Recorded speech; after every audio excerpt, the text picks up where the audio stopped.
you see this?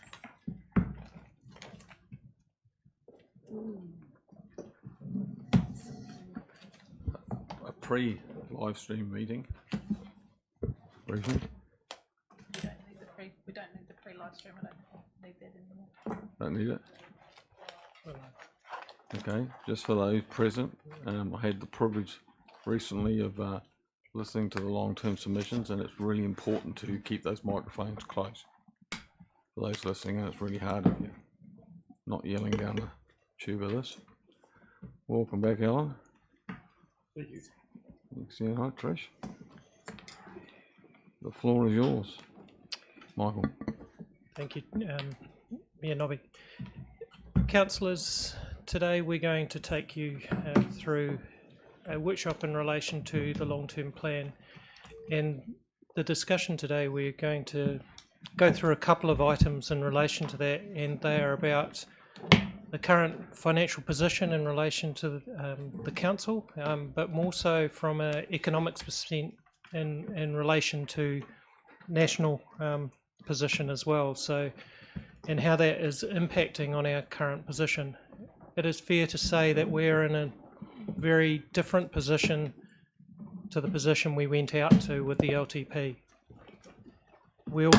Patricia will take us through all of those key factors shortly in relation to that. We've got a slide deck in relation to that.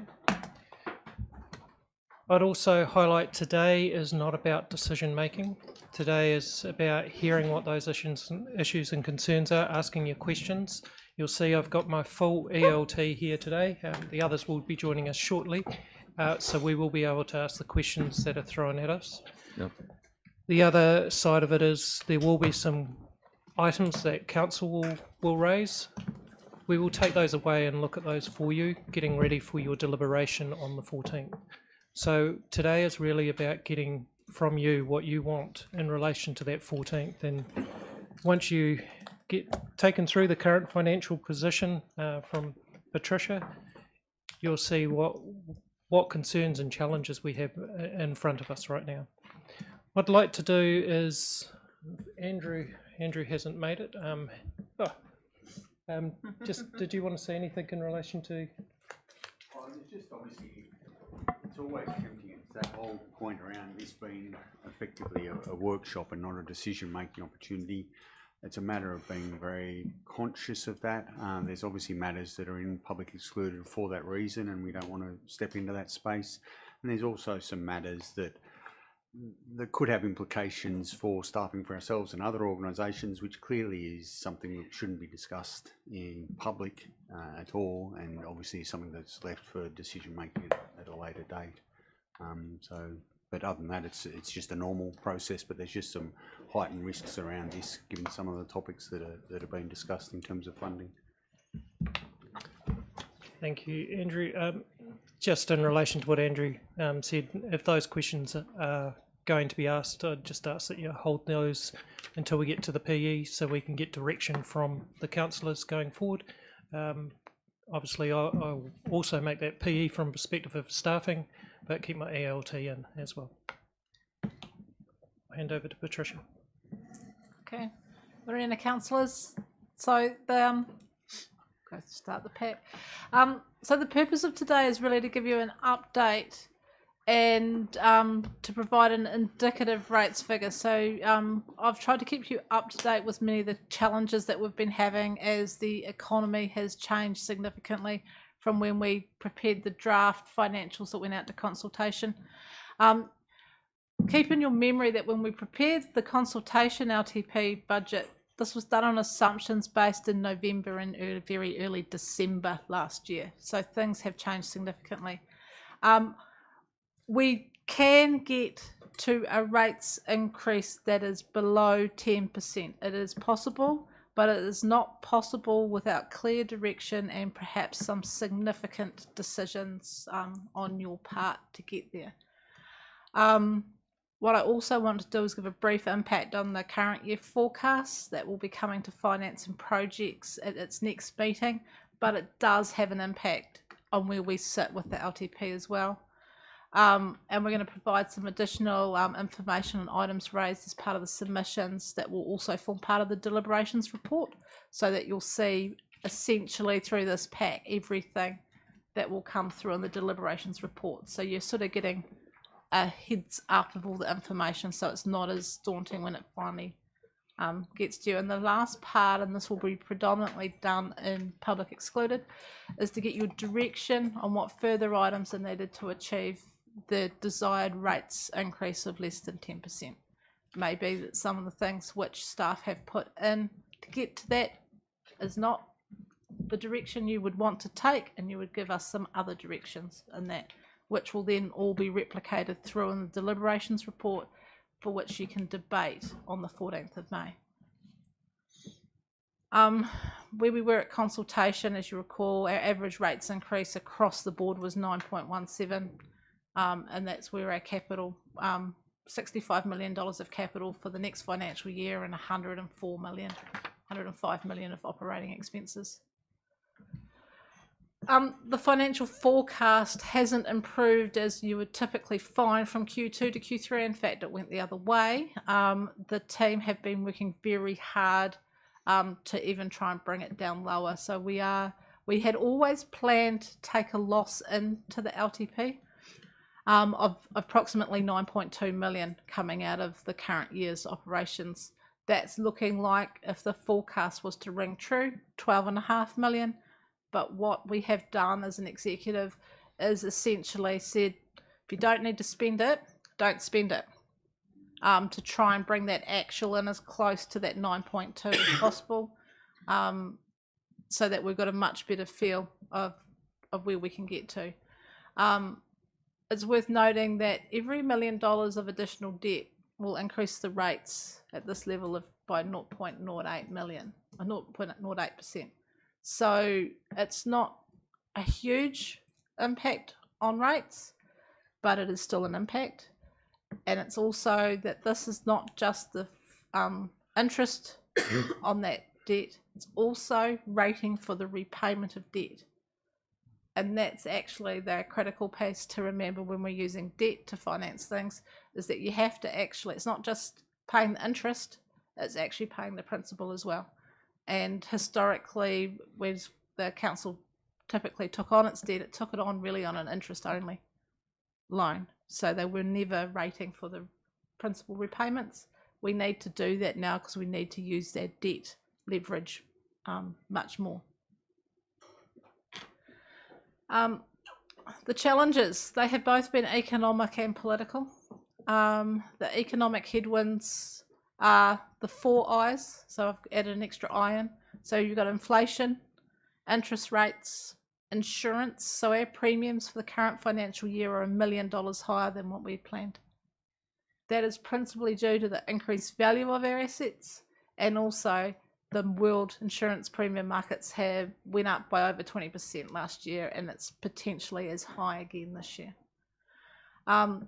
Infrastructure, in that we've got a generation of assets that are coming up for renewal, and we don't have the reserves sitting there to pay for that renewal. So it becomes a challenge. We're putting in new, but we also have to replace the old.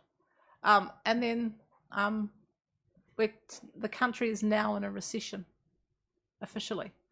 So that adds more challenges, and we're seeing it through both central government, as everyone is reacting to the 4 I's, or the 3 I's for many of the corporate sector. Things are contracting, so we're seeing a potential softening in the development environment. We're already seeing consent numbers fall. Government policy changes are affecting us, as well as we're yet to see what the full impact of the contraction in the central government sector will have. We still are getting more additional compliance and regulatory obligations placed on us. There's the expectations that council will take on things which we are currently not funded to do, which puts pressure on to do it. We find savings from within the organisation in order to deliver those activities. And we also have some pretty big risk factors that sit and underpin our LTP, corporate accommodation, and just getting that the large quantum of external funding for Te Anua.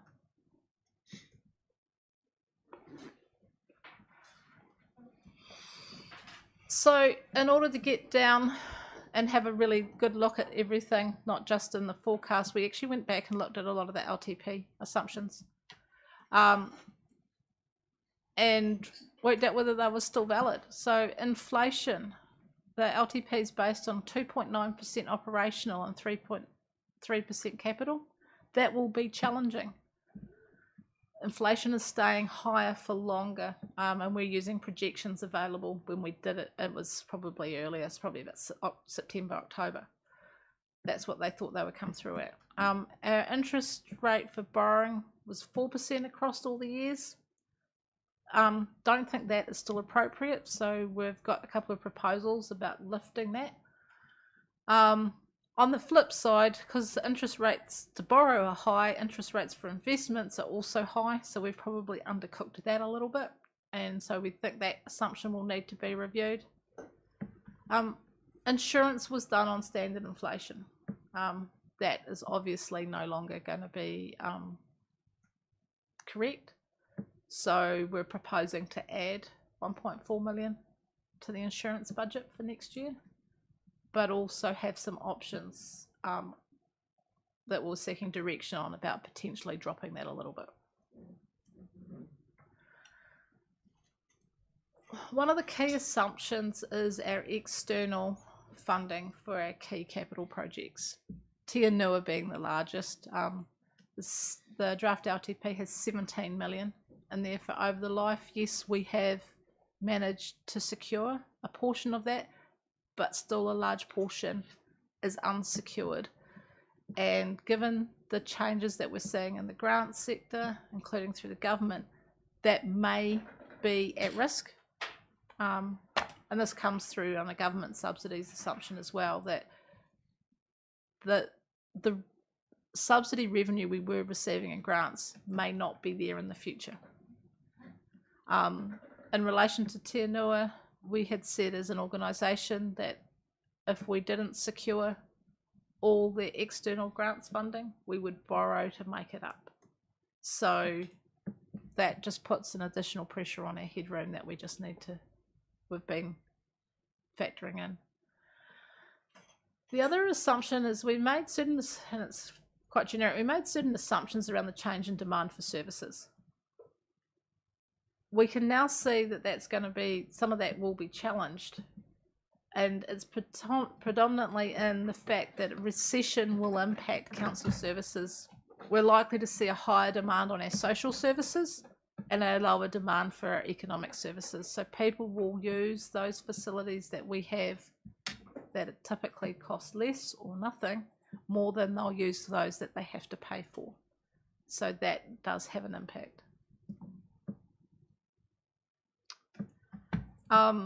Salaries and wages, we have used operational inflation. And the other key assumption, and this is the one in which Audit New Zealand have focusing significantly on during the LTP audit, is the revenue from the sale of assets, so our land sales. We have 14.6 million in over the full 10 years. Achievable, yes, but it will need close monitoring because the potential that markets may contract. So even though we're being conservative and discounted them, they might still not come to fruition.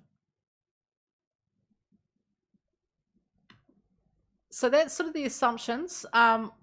As we got the organisation to go back through and look at its forecast, we realised that some of the things we're going to need to impact the LTP. So as I discussed, insurance will increase, has an increase of rates of 2.01%. We've seen a significant increase in software licensing, and some of the delays in our transformation program means our licensing savings are delayed. Depreciation, we are now going to revalue our Three Waters assets for the 24 annual report, and that will be reflected through in depreciation, just because their increase in the value of those assets is potentially higher than our materiality at annual report time. So it's easier to get it valued now rather than a risk qualification on the annual report. We're estimating a potential increase in the value of those assets, of the depreciation of those assets of 1.8 million, increase in depreciation. Funding that based on the assumptions in the LTP is a 2.16% increase in rates. Tianua, we had made some errors in when we felt the operational costs would start kicking in. So we need to actually start kicking in those operations costs so that it is ready with its full team to operate when the doors are ready to open. We have all the collateral we need.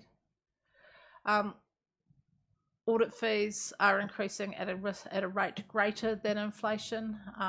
They're proposing a significant increase in 24 and 25 of over 100,000. And then there was a lot of other small changes highlighted right through.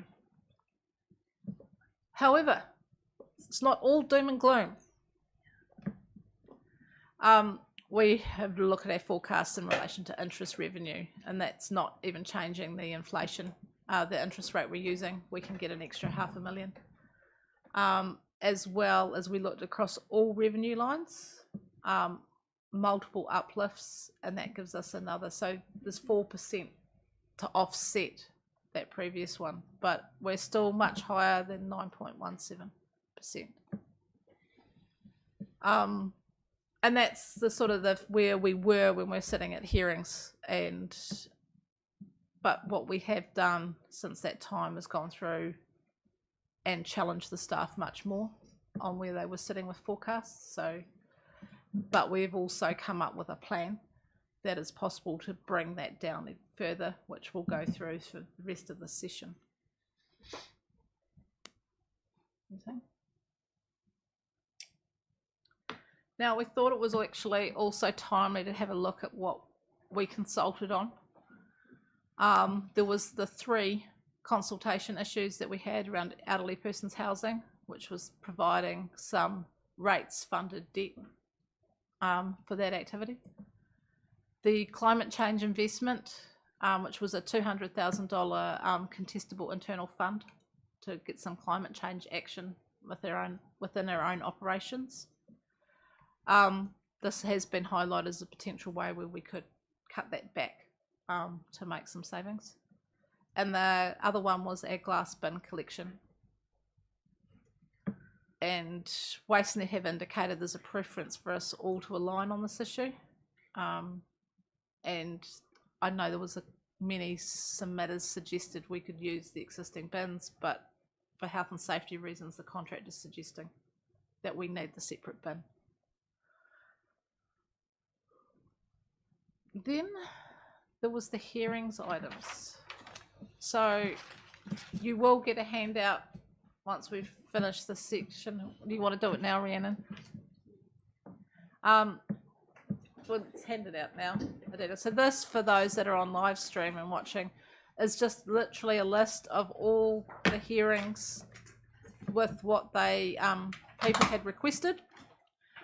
It's what's up on the screens, but we've also highlighted some additional things where direction has been sought previously, which will become useful later.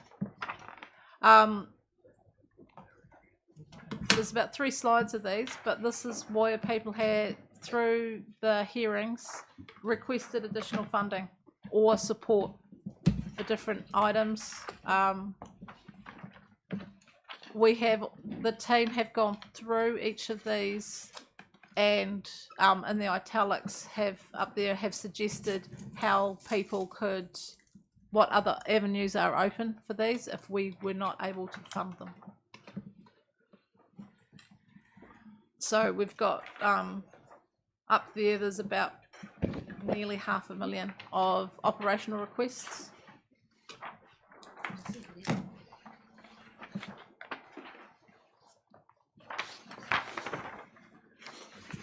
Some people requested support but didn't necessarily put a dollar value on what they wanted. So and that's the case of the Multicultural Council.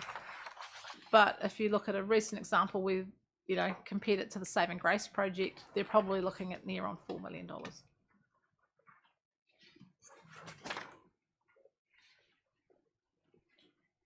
So those were the operational requests. Just gone the wrong way. And then there was also a number of capital requests. This will all be incorporated into the directions report, into the deliberations report. But some of these where people have requested things, we've looked to see whether it can be done by reprioritising existing budgets. So the example there of Salford School, it's possible to do that within an existing budget. So as we get onto the stuff, once we go into public excluded, we're seeking direction from yourselves as into whether some of these items need to come in. Reminding that these are all currently sitting outside of the long-term plan unless we've said we can reprioritise. And then within fees and charges, there was some here where specific submissions were on. There was a suggestion that we return the water fees back to the 23-24 level. That we've redone the numbers. That's 2.01% increase to rates by dropping that back down again. Councillors, I'll just note there's some more detail on your handout than there is on this slide.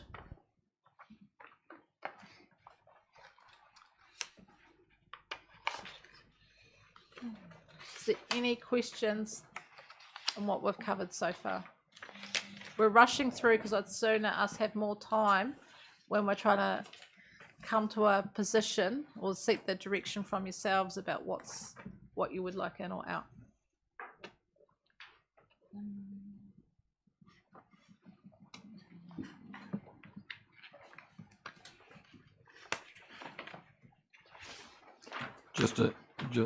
Ring. Okay, a couple of questions. One's on to Unanua. So depreciation, obviously we've got a depreciation on that, and that affects future, obviously, impact that we will be talking about. What does that graph look like for when, obviously, we got the build costs, but how quickly do we start depreciating, and what does the graph look like? The graph will be quite slow. It depends on what the actual breakdown and the actual life of the asset is. Of the building itself will be quite low. It's what we put in it. Until we totally understand what's in it, we won't know what that depreciation cost will be. Okay. The other one is ICHL and things potentially happening within ICHL that may increase our dividends. All of those options, are they what's calculated in here? You know, things that ICHL may do. So within the long-term plan, we've included an additional $4 million a year of dividends from ICHL. Yeah, right. That's done. The last one is the glass bin collection one. Now, I've got the opportunity now to raise my concerns. I was going to do it later on the 14th, but what we submitted on really didn't give the options to the public of what is available, rather than just buying a whole lot of new bins for 1.6 million and then a running cost of 440,000 a year. The other options available, like bottle banks, other sorts of passive sort of disposal of the glass, wasn't available. Even at the front end of the Recycle South chain, when the stuff lands, there are options of reducing health and safety with machinery and stuff. So where were we with those options? So if I recall rightly, and I'm looking at Rhiannon who's half hiding behind the pillar, we did have a second option in relation to glass recycling, which was bottle bank. No, but there's more than one option. Yeah, there were two options. So just to clarify, the first option was the new glass bins, and the second option was to retain the existing recycling system, but to add 6 bottle banks. Okay, well there are far more options, and I don't think we've explored those properly. So what do we do there? Do we just box on with what we've done? Or do we? Because we're looking at, I mean, it's serious. After 10 years, there's $4.4 million of operation cost. Through yourself, Chair, we can take that on board in relation to feedback for the 14th. Yeah. That's something the team can look No, at that's and take fine. on board. That's fine. Thank you.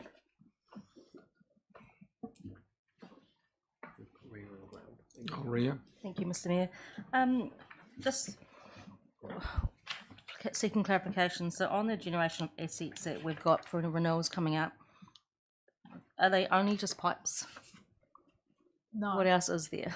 And all assets. yeah, So historically, councils funded their assets from rates, but this didn't necessarily think into the future and about how they were going to fund the replacement of those that's come in quite late. And as a country, we have significant bellways of infrastructure. So everything comes potentially due for replacement at the same time. okay. Grant? Yeah, thanks, Mr. Mayor. Thanks, Patricia, for your presentation, nice and clear. Just a couple of clarifying questions. Can you give examples of additional compliance and regulatory costs that we're facing? Jonathan's going to give some. So through yourself, Chair. So the short answer is it's all the compliance and enforcement activity that we undertake, dealing with, for example, dangerous buildings, enforcement activity, chasing up people who haven't registered dogs, parking fines, all that kind of activity. The cost recovery on compliance and enforcement can be very low, it can be very difficult to recover costs. So how are they additional costs?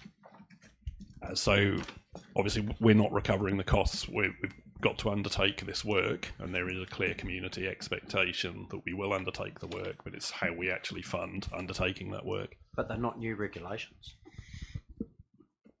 I think based on what I understand, this council's probably been more proactive in the compliance and enforcement space in the last 4 years than potentially the last decade.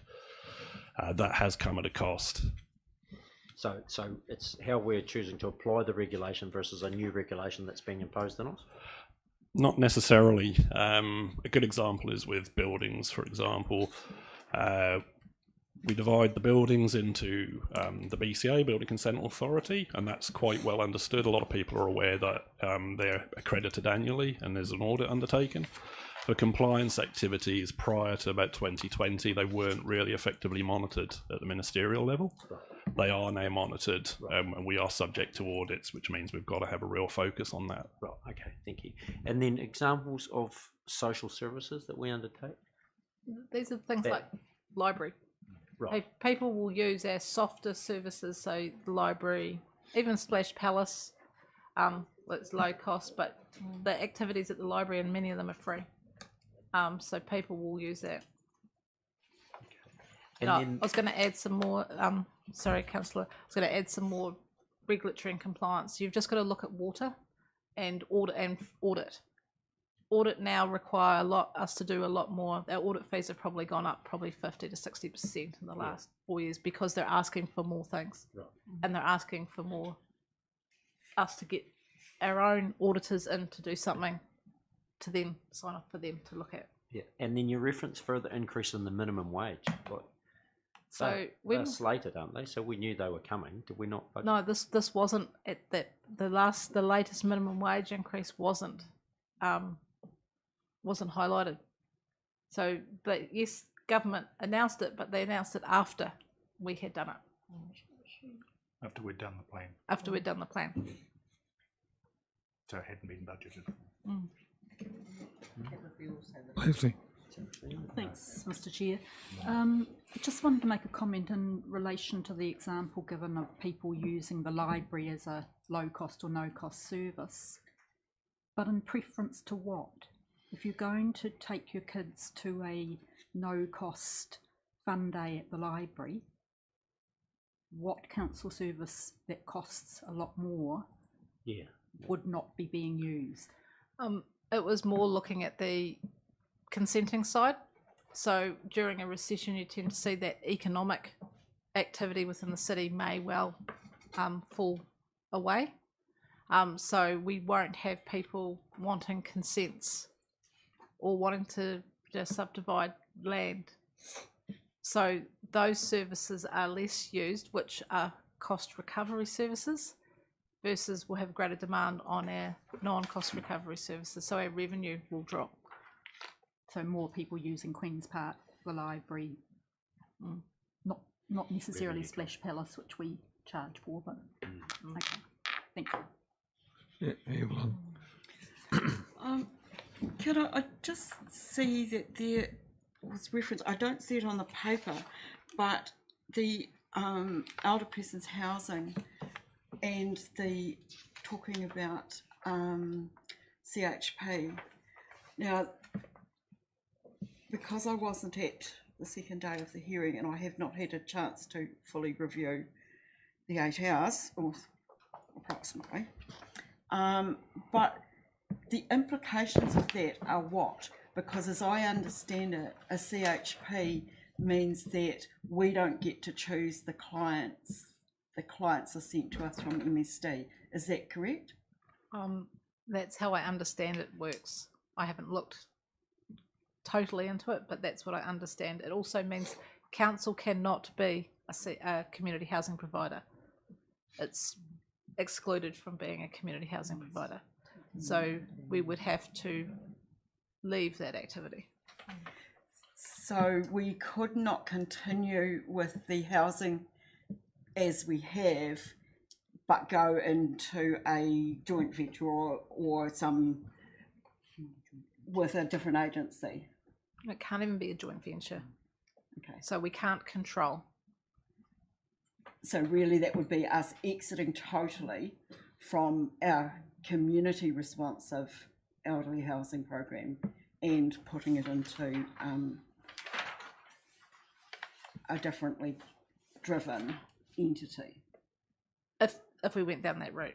And I think, if I recall rightly, and Erin will jump in if I've got it wrong, that we discussed this as part of the activity management plan for elderly housing, and that it was an option that was considered, but not to be considered at this stage. Yes, it was something that we considered through the earlier workshops on the long-term plan, and at that stage there wasn't a desire to move away from the activity. There is some legislative change that's happening in that space at the moment, which we are just reviewing, as the position has, rightly so, as Patricia has said, always been that council couldn't, move into that funded social housing provision, and that we would have to exit if we moved it across. However, we're just working through that at the moment to see if there's any changes that would give us the ability to access that funding whilst council still controlled the activity. So we are looking quickly at whether we could find a better way of doing it. And so as a follow-up to that, if we were to exit, would we be selling to another organisation or passing on a community asset to another organisation to manage going forward? So therefore, what is the benefit or loss to this council of doing such a thing? It's something that council would have to talk through and make the decision. My expectation, well, my understanding of when it's usually happened around the country is it's usually been a vesting process as opposed to a sale process. But that's something council would need to work through with any interested party. Thank you. Just a quick question on that. If we were to go down that path, because it wasn't something we'd put forward, will we have to go out and consult again? It's also, there's a revenue impact through you, Chair. There's also a revenue impact, so we lose our revenue, so we drop our, would have an impact on our debt ceiling, but it would also require us to go back out to consultation. I suspect it would be considered significant. Any other questions? Just in reflection to the last one, my personal view is that there are some things that council have to provide. Elderly housing could very well be one of those. Subsidising buses could be another one. Very easy to take both out. and just say they don't pay their way. But Patricia, just one question for me. Looking through the list that you had up there before in the early slides, and I'll come to it later on because you've asked us not to throw up suggestions at this stage. But what does $3 million of extra revenue outside rates do for our books? Does that help us out of the hole that we're currently in? Jamie, because my maths is not so great off the top of my head. First thing to consider would be, is it ongoing revenue or is it a one-off revenue? Yes, if it's a one-off, Initially a one-off. then it would help the debt for 1 year. Yep. But the rates will have little impact. It will delay the rates increase to the following year.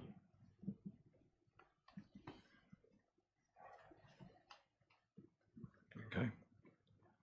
Yeah, Michael. Through yourself, Chair, the best indicator was actually presented in the slides earlier in relation to the debt level. So the debt equals 0.08%. 3 million would have that impact in relation to that. So it's 1 million equals 0.08%. That's a 3 million reduction in that debt. That's the best you can use as a comparison. So 0.24 is the total. Okay. But we do have other options. We do have other options. Yep. Happy to throw up later on. Okay. So that's sort of where I was proposing we would end the public part of the session. So to summarise it all up, we've got a number of unplanned cost increases that we're expecting to flow through to the LTP, which will increase the rates beyond 9.17 that we consulted on if we didn't take any action.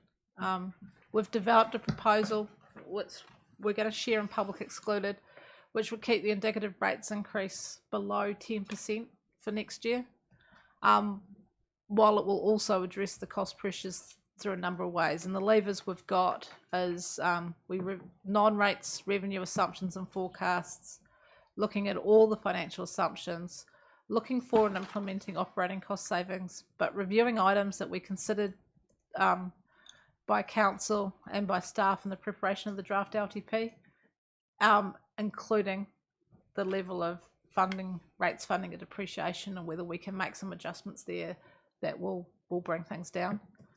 And as Michael said, this just summarising is what Michael said at the start, that we want to move into public excluded so that it allows a fuller discussion of some of these items in recognition, but reiterating there will be no decisions made, that will be simply providing direction which we can then reflect in the deliberations report on the 14th of May. So one final question from me, the long-term consultation that we did, public submissions, you had a list there before of requests for finances to be supporting some of those groups. Have you factored those already in, or are they still null and void at this stage? And getting to below 10%, we hadn't factored any of those in. Some of those could come in, but we will need to take something else out. Okay. Thank you. So on my dreaded list now, I've got Rhiannon and group managers. Is that your side? End of the public session.